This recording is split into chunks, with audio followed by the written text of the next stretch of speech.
We Do Biz. 3 minutes Un expert, Un conseil. Sur We Do Biz.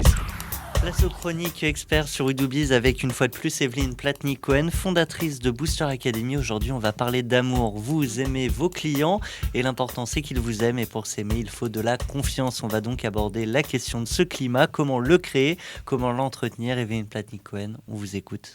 Alors déjà, il faut savoir que la confiance ne se décrète pas, la confiance se mérite. Donc c'est un premier point. Donc qu'est-ce que je peux faire? Alors c'est vrai que j'ai voulu mettre cette chronique un petit peu pour tout ce qui tourne autour de la prospection, c'est-à-dire comment je vais créer confiance à quelqu'un qui ne me connaît pas encore. Et alors là, il y a plusieurs choses, il y a plusieurs questions à se poser.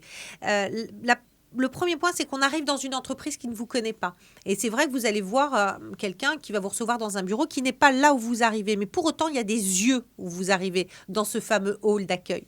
Et la manière dont parfois vous allez vous exprimer auprès des personnes à l'accueil, la manière dont vous allez vous tenir dans un hall, etc., ça peut très vite remonter. J'ai eu plein de cas extrêmement concrets de gens qui, parfois au téléphone, parce que ils pensent que personne ne les entend, donc ils sont dans un hall en attente et ils disent un certain nombre de choses. Tout ça peut remonter. Donc, à partir du moment où vous franchissez la porte, à ce moment-là, faites déjà attention à tout.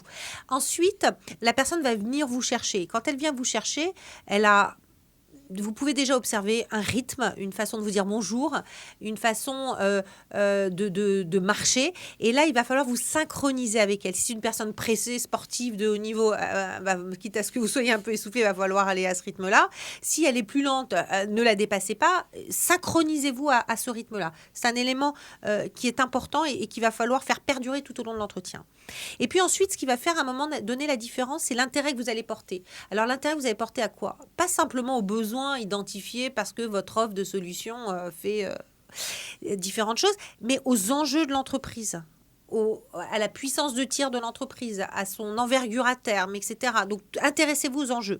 Intéressez-vous également à l'homme qui est face à vous, la femme. Alors, peut-être pas tout de suite, vous n'allez pas lui demander tout de suite depuis combien de temps elle est dans l'entreprise, mais très rapidement, il ne m'arrive jamais de sortir un entretien sans savoir depuis combien de temps cette personne est dans l'entreprise, ce qu'elle a fait avant, dans quelle entreprise elle était avant, parce que peut-être qu'elle peut vous faire aussi rencontrer la personne qui l'a succédé.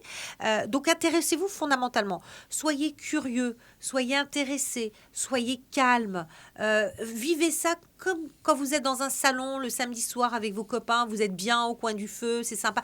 Eh bien, dans le bureau du client, vous êtes encore au coin du feu, vous êtes en train de discuter, vous êtes hyper concentré, vous vous rendez compte si vous êtes peut-être trop lent, peut-être trop rapide, rythmé. Et c'est par tous ces effets comportementaux qu'on arrive à notre objectif final, c'est déjà d'avoir cette espèce de sentiment de confiance.